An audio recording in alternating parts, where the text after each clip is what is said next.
You're listening to Tara Lynn's A Geek Saga podcast. This episode features audio from a discussion panel that was recorded at DragonCon 2017.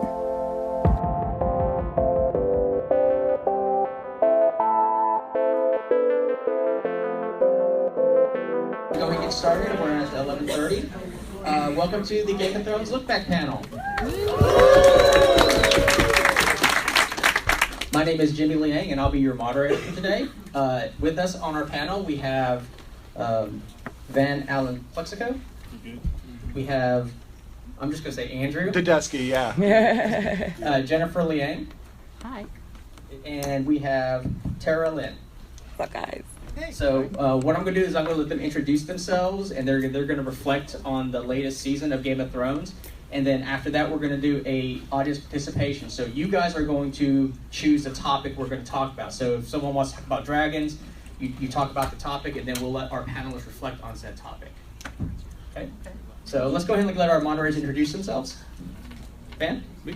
Yeah, I'm Van Allen Plexico. I'm a professor of history and political science at Southwestern Illinois, and I'm a pulp science fiction superhero writer for several publishers, and I do some fantasy, Roger Zelazny style stuff like the two I brought here that seemed appropriate for this panel. Eat the mic. Is the mic on? Hello? Hello? Okay, so I write science fiction, fantasy, superheroes, all that, and I also host the White Rocket podcast, so I'll record this discussion. We've been doing a lot of in-depth 2-hour episodes per week coverage of Game of Thrones this past season, my partner and I, so I was really looking forward to getting to hearing some other perspectives from it. Hey guys, I'm Andrew Tedeschi. I'm a lawyer from Orlando, Florida. More importantly, I am a super fan of Game of Thrones and Song of Ice and Fire. I've read all the books, all the prequel stuff, just got that great Duncan Egg graphic novel. I'm really super excited to read it. More importantly, I guess I've been doing Game of Thrones stuff for a while. I've attended Ice and Fire Con a couple years, which is a book-based convention that Tara actually organizes. And just love the series. I've spent way too much time on the wiki of Ice and Fire looking up all the random houses. So I'm excited to talk about Game of Thrones today. Hey, I'm Jennifer Liang. I am the director of High Fantasy here at DragonCon, so this is my track room. Thank you for coming. Previously, I ran the Wheel of Time track here at DragonCon, so I have a lot of experience with long-running series that eventually get finished. And I'm a big fan of the show and the books, and looking forward to talking about it. Mm-hmm. Hi, so I am Tara, and I am an author and blogger and podcaster and webcaster. I do like 8 billion things, guys. But yeah, like Andrew said, I founded and organized Ice and Fire Con. It was the first ever Song of Ice and Fire Game of Thrones convention in the Western Hemisphere, and we've been doing it for 5 years now. So we've got our 6th year next year. I'm really excited. Where is it? Ohio. It's about an hour outside of Columbus, Ohio. This year or next year. We've moved a couple times because we've grown a lot since our first year 5 years ago.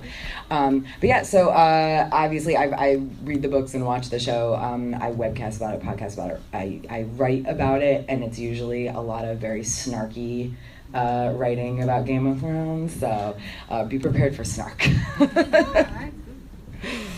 Okay, so before we get started with the audience participation, give us your feedback of season 7. It was awesome. That's why you brought me down here, right? Thank you. Straight to the point. I love the man. Yeah, there's a lot we can say, obviously. Now, we got an hour now, we're going to say it. But I think that given the constraints that the creators, the writers are working under, given the situation that they're basically doing fan fiction now, and they're trying to just give us an ending that will be satisfactory, given that there is no map. They are off the map now, right? Given the fact that they have 13 episodes to do everything, thank you so much. You're very welcome.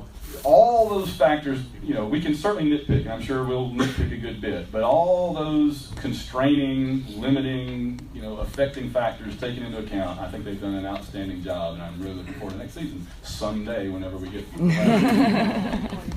Yeah, I think Van Allen said the right word there, fanfic. That's what I always use to describe it at this point. I said you gotta, especially because I deal with a lot of passionate book readers that just get very fired up, and I say, it's fanfic, sometimes it's good fanfic, sometimes it's bad fanfic. And we'll talk about that. I did an unofficial Facebook poll, and I just said, all my friends send me what you think is the best, what you think is the worst. I mean, best was unanimously dragons. I think worst was twincest probably, and then in the middle was Littlefinger's death, very controversial. So I'm sure we'll get to talk about all those things today.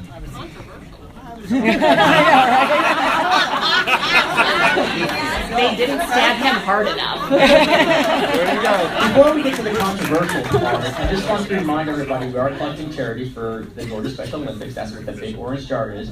And we are going to implement a swear jar. So if you say something that's not appropriate... I got my pile of change ready. Gotta get the change into the swear jar. I'm just going to drop a down payment here. So. Thank you very much. Thank you very much. I already dropped it for my wife, so she's good for the rest of the time. My opinion of the last season is that there's a lot of really great moments, but the show is no longer following its own narrative rules. Agreed. Yeah.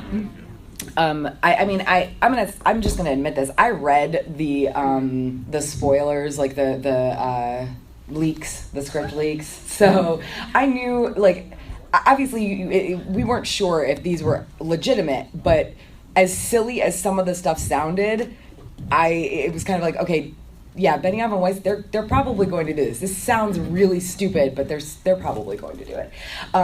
So when, as the show was airing and I realized one thing after another from the leaks was coming true, I was actually really happy that I'd read them, because I think I enjoyed this season more than I've enjoyed a season of the show since maybe season 3, mostly because I had months to prepare myself for the nonsense. And there were some really great things that happened. There were some amazing, scenes, both just the quiet, conversational scenes and the big action scenes. But yeah, like you said, they're not following their own narrative rules, and it's driving me crazy. Okay, so what we're going to do is we're going to do audience participation, and we're going to do it in sections. So the room is split into 3, so we're going to start here. Who here has a topic that they want to discuss? First hand up. Can we talk about the Queen of Thrones? May she rest in peace. Because Olenna going out like that was absolutely a ball. Like a goddamn ball. Yes, she was. So I want to get some thoughts, because a few questions, unfortunately, that I have on the internet. We're happy to see her go, and it did kind of incite an argument between us. So apparently there are some people that were happy to see her go. So. I mean, listen, she had definitely served her purpose on the show. So her, dying was it was a long time coming. Kind of, honestly, there's a lot of characters that finally went away this season that their deaths were a long time coming. Littlefinger. But yeah, it's sad to see her go. But yeah, I think that in terms of character, deaths, even though we didn't see her death on screen, she got a really great last scene in there. Able to just tell Jamie what's what, and I'm trying so hard not to swear. Do you want some of my change? I just gotta get my wallet. Terry, you just gotta realize she's the honey badger of Westeros. She just does not give a shit. Yeah. He's prepaid. He's prepaid. Yeah, no, Olenna was... I haven't sworn yet. But you're going to. You may as well get that. There. So yeah, Olenna was a really great character, and I think her death just fit her character so well. She's kind of backed into a corner. There's no way out. She's got nothing left. She's like, fine, give me the poison. What are we doing here? Don't waste my time with this. I'm obviously going to die. Quit wasting my time. How's this going to happen? And then, oh, by the way, I killed everything you ever loved. Yeah. I just kept looking at her, and I know that she's playing the Queen of Thorns, and that's awesome. But I just kept, every time she'd have a scene, I'd be sitting there going, this is the only woman that ever married James Bond. And I just did all that. That's so cool. It's the same woman. But, yeah, she was that too. But, to look at her death and understand why it happened and when and everything, you have to understand that this season, and I'm sure next season of Game of Thrones, you reverse engineer what's happening, because the plot is becoming a spider web leading to a point, and that is that all the pieces on the board have to be put in the right places for the end game. And to get the pieces on the right place on the board, you have to at least somewhat plausibly justify why they are going there. And so you needed you needed Tyrion to be able to be in the room with Cersei. And the only way that Cersei and Tyrion could be in the room together is if Cersei knows that Tyrion didn't kill her son. Mm-hmm. So you had to have the Queen of Thorns tell Jaime that, so he could tell Cersei that. Man, this is complicated. Yeah. And, you know what I mean? And so you can walk everything that happens back a few steps or forward a few steps and figure out exactly why it happened. And the thing I've been saying on the podcast is sometimes it borders on or crosses over contrived, right? They have to be very careful, because when you have such a little amount of time and space left to do these things, it starts crossing over into contrived, where you can see the puppet master at work.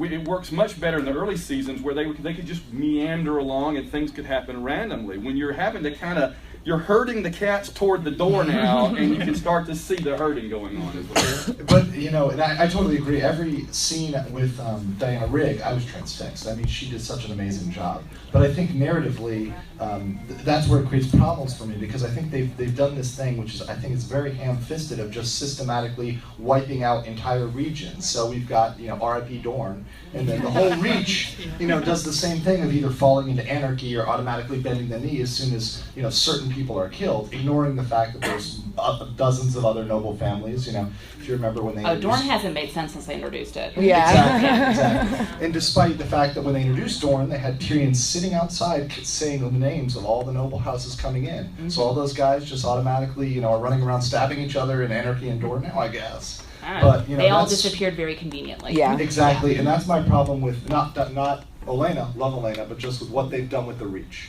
Mm-hmm. Yeah, because there's other noble houses in the Reach. Like, we've seen the Tarleys, and they at least gave us a reason why the Tarleys were not with Olenna. He prefers the queen that he knows rather than the crazy queen with the dragons. So they've given us that, but we know there's other houses in the Reach, and we're just not seeing it. And that's one of the things that I think is a consequence of the adaptation, and a consequence of them knowing they only have so many hours of TV left to show this, is we were telling a very complicated story, and it was very realistic, and now we're like, you know what, it's about tits and dragons now, so we're just going to do that. I mean, let's be real though, there were not that many tits this season. The nudity factor has dropped significantly. That is one of the narrative rules that they've broken. There is no one. Littlefinger has not given a monologue while a bunch of hookers fuck behind him. and Hodor did not be able to do dong anymore. Yeah. I mean, we did get Jon Snow's butt though, and as much as I don't really like Jon Snow, that butt, y'all. Dead ass. Okay, let's go to another topic.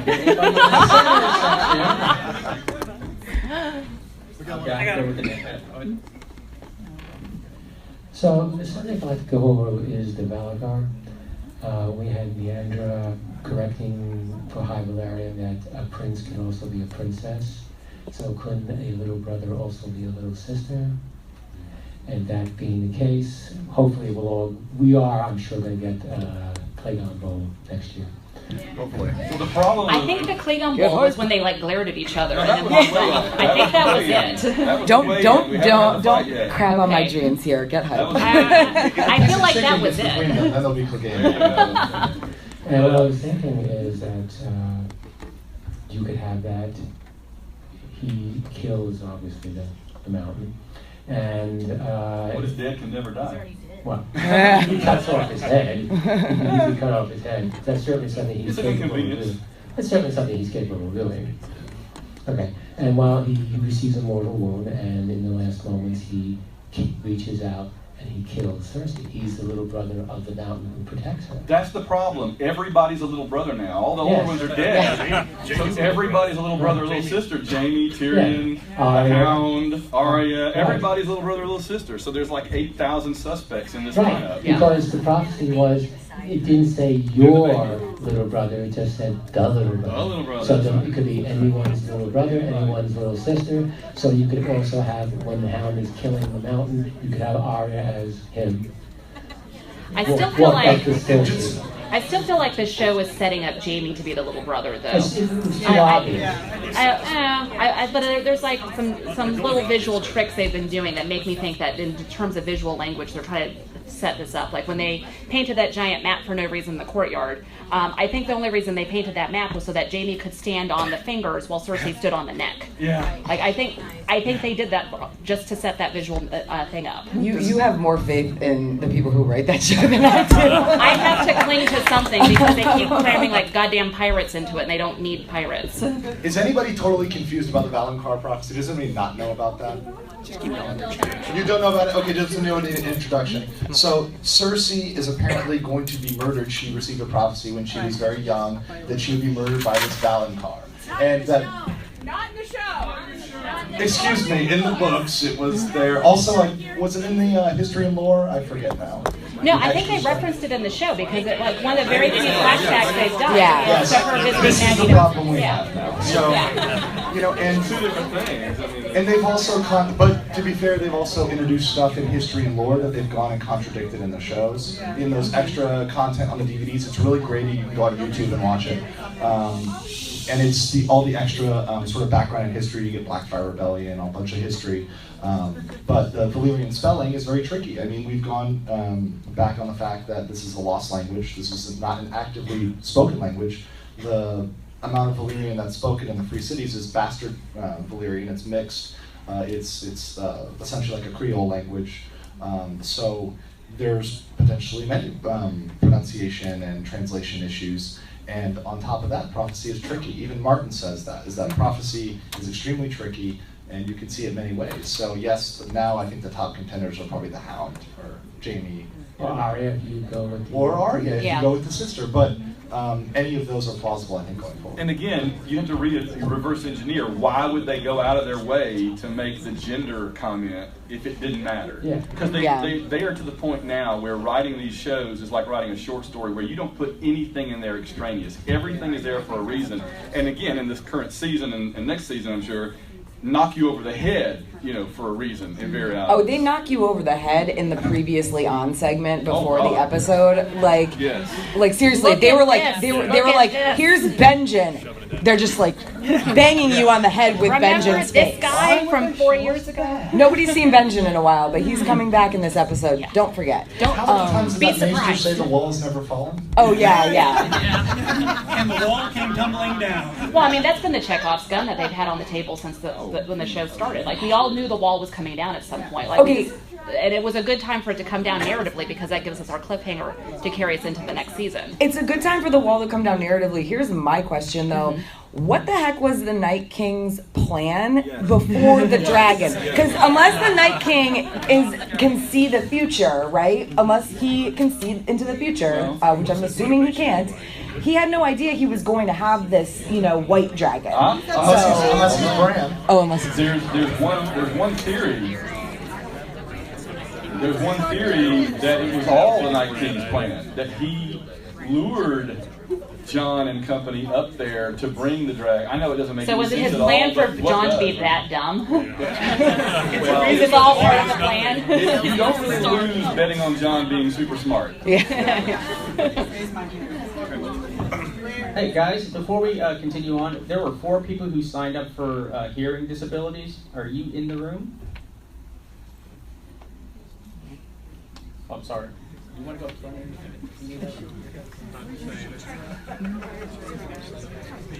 No. No? Okay. Thank you. All right, thank you. Well, I think we're on that section now. Oh, we are? I'm sorry. Who's getting whacked next? The plot. George. I think it's honestly it's Game of Thrones, but this season, and this is again goes back to the fact that they're not following their own narrative rules. They're not following George's narrative rules. This used to be a show, and the book series is the same way, where anybody can die. Like I remember when I read Game of Thrones forever and ever ago, reading that chapter where Ned dies, and I was like, no, this is fake. This is a joke, right? Oh, it's when does he come back? But that's the thing, like this season, in the 6th episode, where they literally brought in wildling red shirts. Like when they left the wall at the end of episode 5, it was just the named characters. Yes. And then at the beginning of the episode, there's like one random wildling with them. And as the episode goes on, they just kept adding wildlings for the express purpose of having somebody who wasn't important to kill off. Sure, Thoros died in that episode. Like, Thoros is cool and all. Cared. Yeah, Thoros is cool and all, but I mean, he was cool, but so I was not invested in him. Again, reverse engineering. I mean, if it had been Tormund, because I'm very invested in him and Brienne. Yes. But I would have been very sad if he didn't get a chance to hook up with Brienne. But I mean, like Tara said, you knew that Suicide Squad they sent out was pretty much going to come back. I mean, all those folks. I mean, Gendry is now heir to the Stormlands, by the way, guys. He was like surprise. Yeah. But you felt that each of those characters had more plot, had more development. I mean, you knew the Hound had to come back for Clegane Bowl. So you knew things were going to happen. I was a bit worried about Tormund for that 1 second, but I'm like, no, they have more development. And by the way, who do they have left for wildlings? Who do they have left to represent that entire culture? I mean, now that Egret's dead, that's pretty much it. They're just Gilly. Although Gilly is not quite a wildling. That's kind of questionable. She's a super classy lady. She can't pronounce Rhaegar, but Craster's elementary school wasn't very good. Not accredited. So I have kind of a tail and a good right into it. So to answer your question about the how else was the Night King going to get across, he would have to wait because that narrow sea would have got frozen. So they have to walk around the walls, right? But my question is so now that Bran is the Third-Eyed Raven, right, and he's a warg. Thank you. Sorry, I always mispronounce that. So now that he's a warg, that could be an indication of how he could, right? Because he can go back in time and whisper to the Mad King and build the wall, and now he's like, okay, well I can't stop it, so now I have to warg into the dragon. So what are your guys' thoughts about that?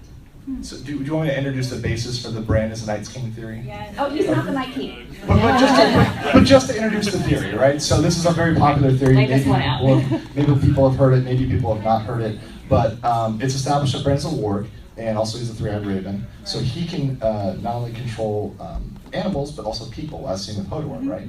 And he can also transition time. He actually affected Hodor temporally in the past with a present action.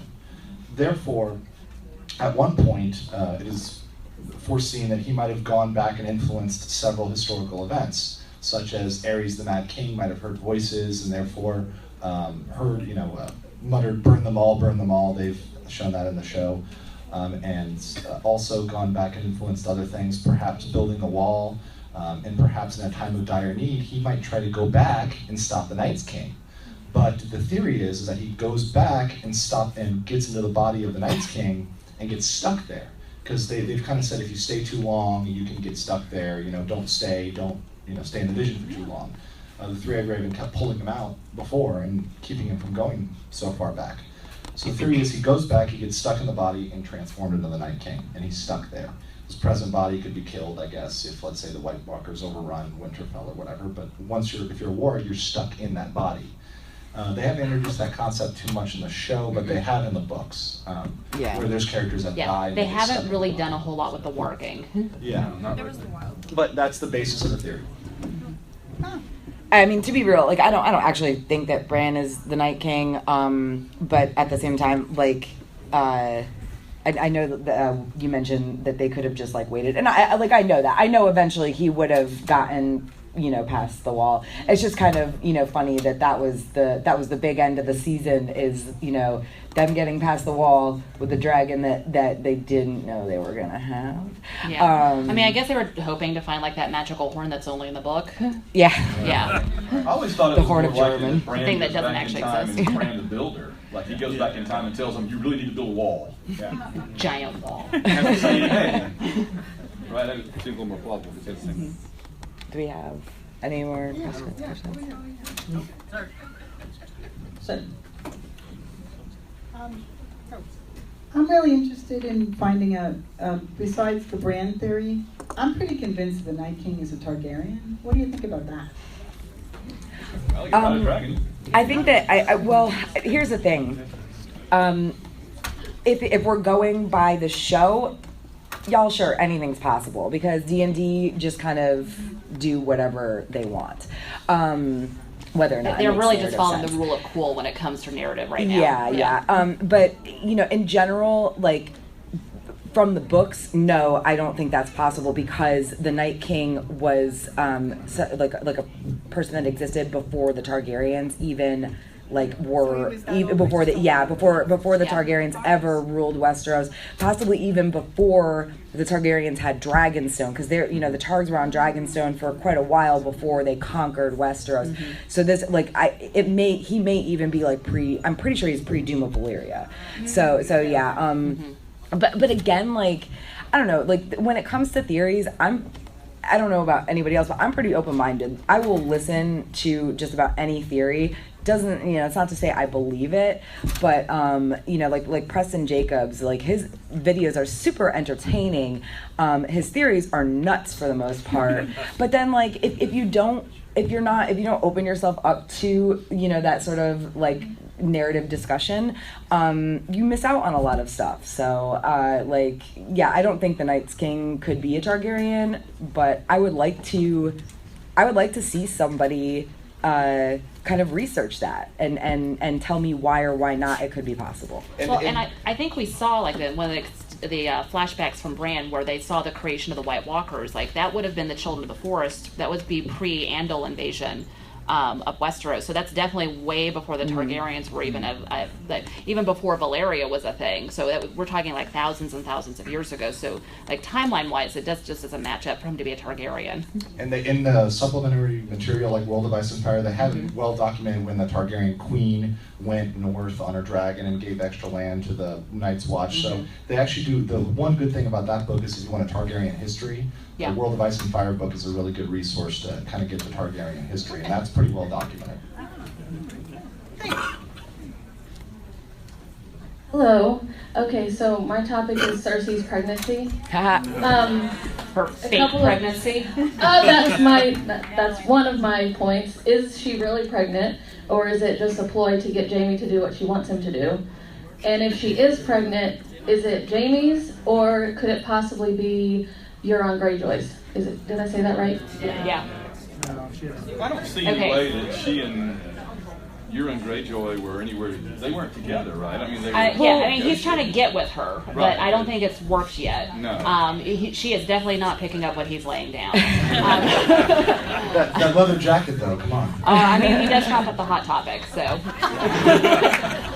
But yeah, I'm not quite sold that she's actually pregnant. I think it's very within her capabilities to fake a pregnancy to get Jaime to do what she wants. And how much time has passed, though? That's the question. Because one of the don't ask about one of the big problems with the show. There's no timeline. Some things take weeks and weeks. Other things take minutes, and it seems to go parallel. And so it's hard to tell how much time had passed between when she told Jaime she was pregnant and when we saw her at the summit meeting. Right. I mean, if it had been much time at all, shouldn't we have been able to tell? I mean, has she got the Red Keeps tailors working overtime on letting out her? Well, and I will say that if she is faking a pregnancy, she has an enormous commitment to it because she's pretty much an alcoholic. She drinks a lot, and she has quit drinking even in front of Tyrion. So either she's really committed to this method acting. But was that a subtle? She was wanting him to know so she could draw him in to fall for her trick. Yeah, and they've made show Cersei is actually as smart as she thinks she is. Yeah, exactly. So much different than book Cersei. Yeah, very different. So she is capable of pulling off this kind of ruse. Yeah. But also, I mean, she was pretty convincing in her scene with Jaime, saying, okay, in the scene where I was really thinking, okay, it's plausible she could kill Jaime here. It might happen, at this point. No, absolutely. This is YOLO Cersei, who just blew up the Scepter Baylor with wildfire. So, moving from season 1 where it's all subtlety and behind the scenes and I think she couldn't have killed kill Jaime and let Tyrion live. I think that she was like, I want to kill you, and it galls me to let two people walk away from me. Right.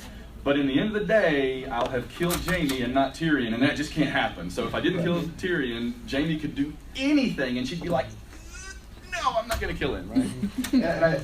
And I think that adds to the power of it being a real pregnancy, for me personally. Yeah. You know, and who knows if that's going to carry to term. You know, she's got a lot of stress. You know, she's might pick up the bottle again. Who knows? So. But I will give Cersei credit for actually thinking about succession plans. That's one of my big criticisms of Daenerys wanting the Iron Throne. She believes she's infertile. So why are we trying to found a new dynasty of Targaryens? What is your long-term plan? Like, one of the key functions of a medieval ruler is to ensure the succession. You have to have babies, and you have to have a lot of babies. You have to have them very quickly, and you have to raise them to be adults. And Daenerys believes that she is not capable of doing that. So why is she planning to take the throne? Like, is it just for her own personal aggrandizement, or like there's no long-term plan for her other than I'm going to conquer Westeros? Although I will say, like, as much as I did not like, you know, I agree. Like, as a I was a history major, and the line of succession thing is so important, and the fact that she's just ignoring it is obnoxious. But and also I was like, I don't even like Tyrion. I know, don't hate me. I don't really like Tyrion, but like when she was like snipping at him, you know, for kind of saying like, hey, like, you say you can't have kids, you really should be thinking about this. That was really frustrating. But actually, like, and I don't really know if this was a legitimate, you know, writing choice on their part, or if it just sort of worked this way. But to me, it's kind of like, if you are a woman who can't have kids, that's, if you want to have kids, whether it's for the succession thing or whether because you just want children, it's really frustrating and upsetting, and like it's a very, very difficult thing to realize, like, I want to have children and I can't. So like, looking back at it, I was able to respect her conversation with Tyrion more because, you know, yes, I guess it could just be that she's like, yeah, I just want to rule and we'll worry about the kid thing later. But also, if she doesn't want to, you know, she doesn't want to face that fact right now, she doesn't want to face the fact that she can't have kids. It's a rough thing to face. So yeah, of course she's going to be kind of snippy with, you know, Tyrion for bringing it up at like this, you know, bad time. I want to address Dany's issues. You made a good point about what is she doing this for, to just self-aggrandizement. I think it's the opposite. I think that Dany is trying to conquer Westeros because she sees how horrible it's being managed by everybody else, and she thinks that she's the one person, given her lineage, given her what she's been through, given the dragons, given all these things, she's the one person that, as she says, can break the wheel. And I think she just kind of wants to leave it a better place than she finds it, and then after that it's kind of up to Westeros to carry on and not screw it back up again, which is a big that's one of the things that the show is somewhat consistent with the books on, is Daenerys is a bad ruler. She is bad at her job. Like, she's great at conquering things, she's great at freeing slaves, she's great at disrupting things, but she is not good at building things. And I think that the books do a better job of demonstrating this. But like, Marina's a shit show, guys. Like, there's no way there's anybody left alive in Essos after what she did to them. Like, she's conquered all these cities, she's left crazy people in charge of them. She left her ex-boyfriend, who was a mercenary soldier and not really good at anything other than hard fucking. Well, and you know, he's coming back. Yeah. You know, he's on that ship with Hero Greyjoy, and they're having a party and doing shots, and they're coming back to that golden company. There's no way that there's anybody left alive in Essos, because she's like just destroyed everything, and now she's like, and now I'm coming home. Yeah, the references to the Golden Company that Cersei has made, you know, that Euron. I literally almost just said Enron Greyjoy. I've been calling him Enron all season because I read an article where somebody like spelled the name Enron, and like their editor did not catch it, and it was like a big website too. So I've been calling him Enron all season. It's like impossible to call him Euron now. Which is funny, since he's absolutely not the smartest guy in the room. So the Golden Company is coming over with Euron, and I mean, Daenerys, again, the prophecy thing in the show with Daenerys is especially, it's like nowhere near as important as it is in the books, and it's also nowhere near as important as it is with Cersei in the show, apparently. But you know, they did have that time, you know, seasons and seasons ago, where she's going to be betrayed, once for gold, once for love, and once for, what was the other one? I can't remember, but yeah, gold, love, and something. Death. I don't know. Something. But whatever. So Dario, like he was really pissed that he got left behind by her. He's apparently super in love with Daenerys, and he's mad he got left behind. And like I just can't imagine them if they're going out of their way to bring a sellsword company over from Essos. I have to imagine that Dario is going to be, if not the leader of Golden Company now, then at least part of it. Which, like you know, like nothing else, just for the conservation of characters, because why would they want to cast a new actor and bring in some other person that we have to get invested in? They're not going to bring in the character from the books that runs the Golden Company is John Connington. Right. They're not going to bring in that guy and all his super elaborate backstory. There's just no purpose to it in the show as it's written right now. The purpose to bringing over the Golden Company, as they mentioned in the show, is elephants. We're going to get zombie elephants now. There's going to be some Forget what I said. This is going to be awesome. Once again, is the top item, and when it goes back to setting up the coolest battles. I mean, I think it's the lowest common denominator. Once again, tits and battles. So. Well, but we wouldn't have thought they were going to bring the Iron Islands people back either. So, or the Dorne people when they came in. I mean, they just keep bringing stuff in at the last minute. So it's I'm sorry. What is a Dorne? What is the bringing Gendry back? Gendry well, he's been rolling for like 6 seasons now. I know. He's so fit, They even made a joke about that. Like now he's running. They're really writing fanfic at that point when they're doing that. I think a Gendry is really a unit of speed. How fast can he run? How fast can he roll? Well, he can clearly outrun like a dragon. So. Well, yeah, he's faster than a raven apparently. Oh yeah, no, we've been using a Gendry as a unit of speed and distance since that episode. So if you're like that raven, the raven that flew from Eastwatch to Dragonstone, 1,000 miles. Yeah, that traveled at the speed of 10 Gendrys. Got another question over here. Right, so I'm not happy about it. I'm okay if they shrink, the map of Westeros to 1/3 the size it should be. If Jon Snow teleports 1,000 miles in a single scene, a dragon flies 300 miles an hour because the plot requires it. That sort of thing is disappointing, but I understand we have to cut out the scenes of traveling that we used to love so much. But the one thing I find hard to accept and don't like at all is bad writing, bad characterization, which I felt the Winterfell plot. Oh my God! Was so horrible. Sansa was badly characterized. Arya was butchered. Littlefinger is skulking around with really nothing to do. Awkwardly hiding his book in the corner. Nothing this whole season. Varys is supposed to be like helping Dany out and being the mastermind. He did nothing except sit around this season.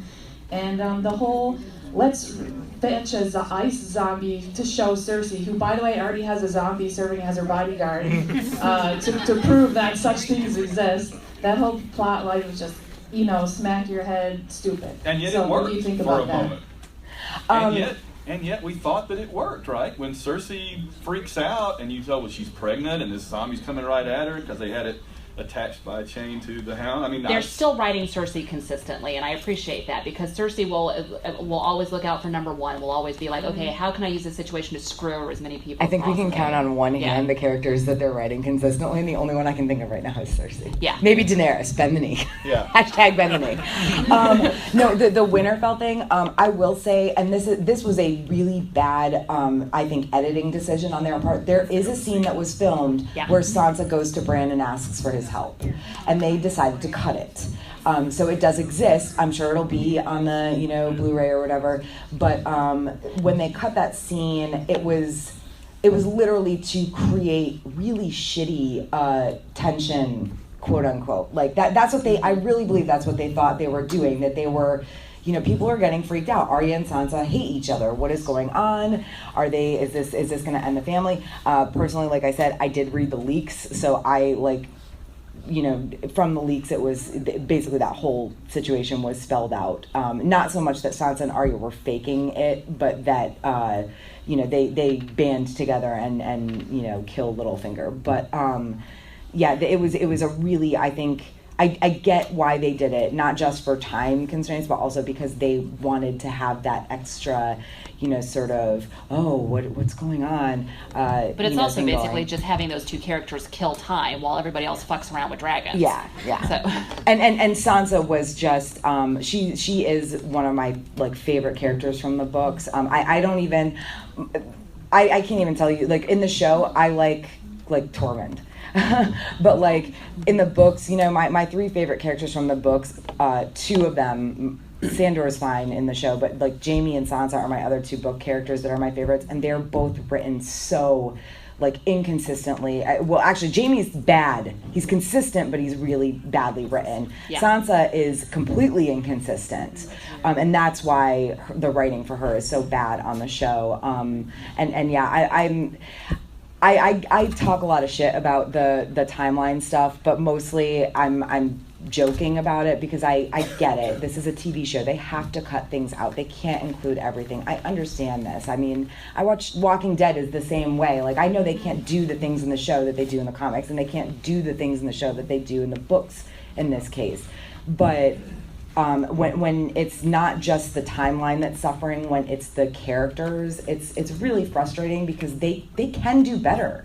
Remember the first couple seasons, season 2 maybe not so much, but like the first season, holy crap, like what happened to that writing? What happened to that writing?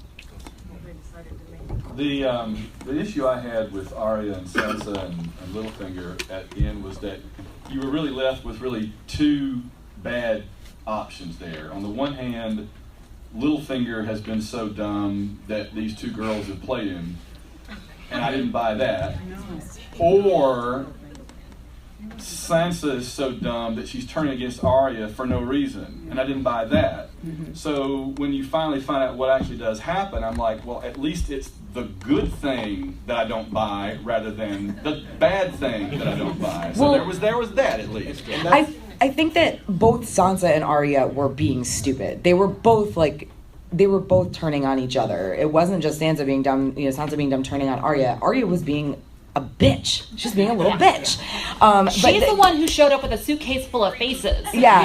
Why are we talking about how Sansa's the bad person here? So did everything that changed in their relationship happen after Sansa found the faces? Because it wasn't clear. It wasn't clear if the faces, if that was part of the operation, or if everything changed off camera after that scene. But that scene when she walks in and talks about the game of faces, I've read a pretty good analysis of that, saying it was really her playing a game where they both lie because they know Littlefinger's listening. Okay. So they're actually intentionally lying and treating each other that way because they know that they need to trick Littlefinger. So when Sansa did earlier apparently find the faces that she would have known about them in the scene where she acted like she didn't, what was her reaction then? Because we don't know, right? It happened off camera. We don't know. It is weird when your sister has a suitcase full of faces. I feel like maybe Arya actually had like shown like after if the thing with Sansa and Bran, I don't know the exact timeline of when that scene was supposed to have been in the show. Right. But assuming that happened before the scene where Sansa finds the faces, I feel like if that had already happened and Sansa and Arya had already had a talk, Arya might have just shown her what was going on. But also like when it comes to Littlefinger, like he in the show he has not ever been as well. He's not ever been as rounded. Well-rounded as he is in the books. Like the whole, I mean, have we forgotten? Chaos is a ladder. Yeah, it's a ladder with hookers fucking behind you. Yeah, like Littlefinger in the show has been so just kind of. I mean, he's not like Bran. He's not like Danny Rand, Iron Fist, Three-Eyed Raven level. But like he basically tells everybody what he's doing all the time. He's not quite Bran's level, but he's up there. He's not as smart in the show. Not as smartly written in the show as he is in the books. And then we're ignoring characters like Robin. Where's Robin? Okay, we're just gonna we've got what we want out of him, which is a giant army of knights for our battle scene. We're done with Robin now. I mean, they did bring Bronzion Royce back to say that one line. Paid him for an entire episode. So this is going to be our last topic before we give our panelists a chance to close out this discussion. It was a little throwaway moment in that last episode, but do you think there was anything significant in that when the zombie was tearing after Cersei, right, clearly going after her, that the mountain didn't step in to protect her? Professional courtesy. Yeah, I don't think that it was necessarily on purpose, but I guess I guess the thing was chained up. I don't know if Sander was like messing around or what. Like if he was, kudos to him. Sense of humor. But also, like I've noticed that what's his face, the giant guy, doesn't seem to have a whole lot of initiative on his own. Like he usually waits for Cersei to tell him what to do. There's a couple of times when he does like step between her and something, but it's more consistent that he's waiting for a direction, though. I go to the lowest common denominator. I think it just generated the coolest scene, and I think that's what Dave and Dan were looking for. Yeah. Because then you get the John, here's how you kill a white, you know, I mean, so that I think was what they really wanted to get to. Well, yeah, it gave us a little bit of action, and also, like, it gave Qyburn his, like, I felt like there should have been, like, a soft romantic song playing. As he was also trying to awkwardly hide a boner during this. Yeah, he had a full erection in that. You say you only hear what you want to. Like, Qyburn really liked that white, you guys. Ooh, a different model. This one with racing stripes. Are we done? Okay, I think we do have one more topic before we get close out. I believe it's that section's turn. Oh, yes, it is. Is there any significance in the last scene with Tyrion when Jon Snow goes in Daenerys' room? Could that be fit into the Oh, he Or asked, awkwardly hiding a boner. For those who might not have heard, is there any significance in the scene where Jon goes into Daenerys' room on the ship and Tyrion's kind of like glaring? Yeah, hashtag boat sex. Where Tyrion's like glaring in the background. I'm pretty sure I think there was an interview done where Peter Dinklage said that it was him being concerned about like just the general idea of like they can't, if they get involved in each other or with each other, that is going to screw other things like it politically and whatever. Not a personal She needs to be thinking, I need to marry for an alliance, and like the King of the North is probably a good alliance, but is there a better one? Like, you know, don't take the first dude. Like, shop around a little bit. But they're both prone to rash actions, so this can just give a justification for future rash actions. You know, We could have like a whole line of like rashly behaving idiot children that inherit the kingdom, and this is not going to go well. The Battle of the Bastards and Rickon, you know, it's like Sansa pretty much told you this was going to happen, and yet you're charging in the middle of the battle as the commander. Yeah. But yeah, no, I mean, it does. I think that it is open to interpretation because he did look like it was a jealousy thing. But and if I hadn't read an article where Peter Dinklage said like, no, it's just he's just unsure about this situation because there's other more important things they need to deal with than incest. Yeah, I think that Tyrion was kind of a stand-in for like not the audience specifically, but just anybody who's concerned that everything works out right. If they had just shown the sex, the end, it would have been like happy ending. But when you see, but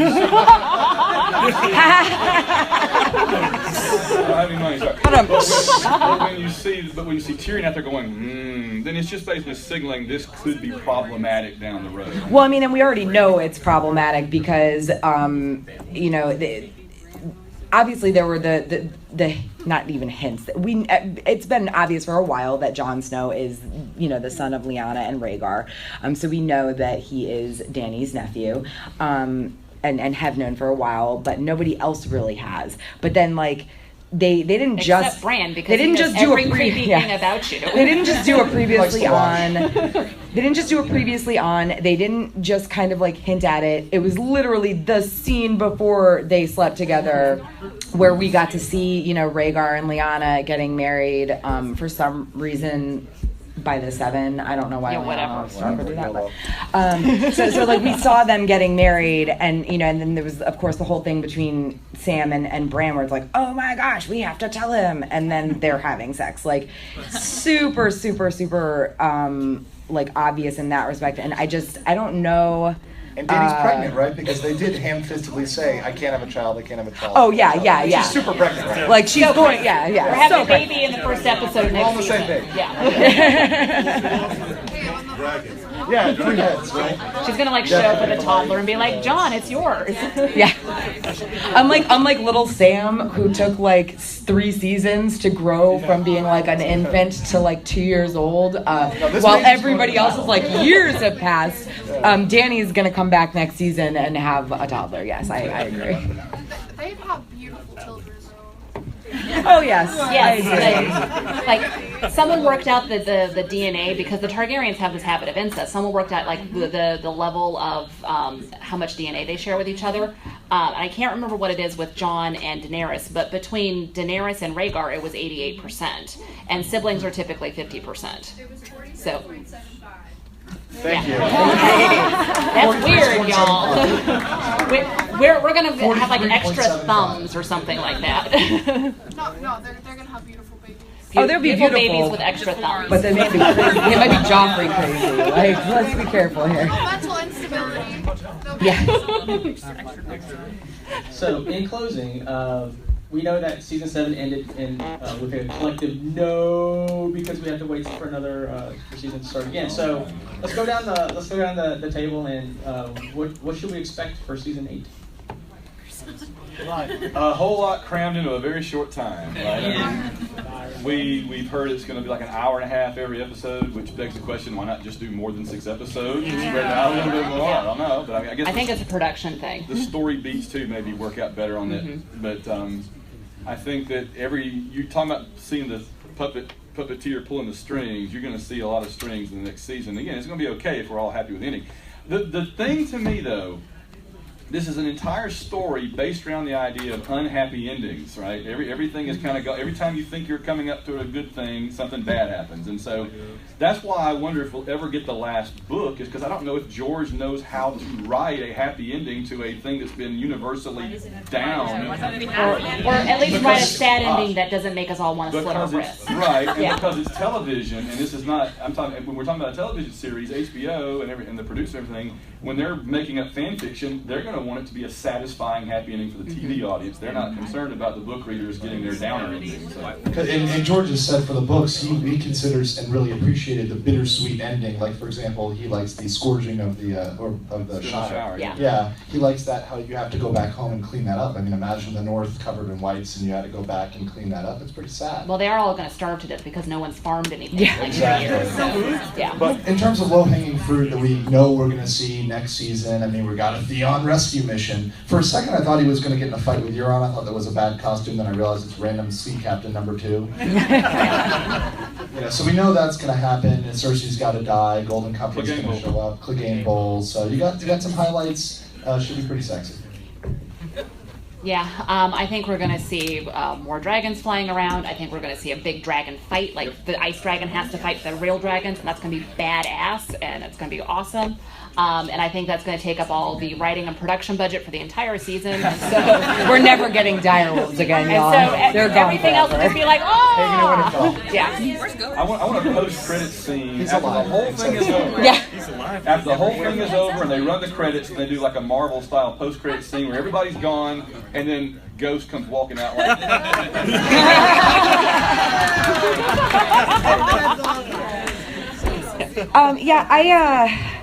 like obviously, there's obvious things that are going to happen. Like the Theon rescue scene. We know Cersei is not going to live out the series. I'm sure there are plenty of other characters who aren't. Here's what I want. I want Tormund and Brienne to live happily ever after. I really want Sansa. I want Sansa and Sandor to run into each other again, even if it's just for like a conversation. Like, I need me some Sand in my life. Other than that, like, really, like, I think it's kind of anything goes. At this point, like, one of my bigger complaints with this past season was like, and really the past couple seasons, was Jaime and his absolute like lack of character development. Like, what is going on with this dude? Like, what happened to the Jaime I knew and loved from the books? He's just still obsessed with Cersei, but he's gone from her now. So I am also really interested to see, where his narrative takes him, and hopefully hopefully it will be something that is like way better than everything they've done with him for the past couple of seasons. You know what that shows? This is when plot takes over for character. They've become chess pieces, and so it's more about moving them in the right place than it is about developing them as human beings. Yeah. Yep. But Tormund plus Brienne forever, y'all.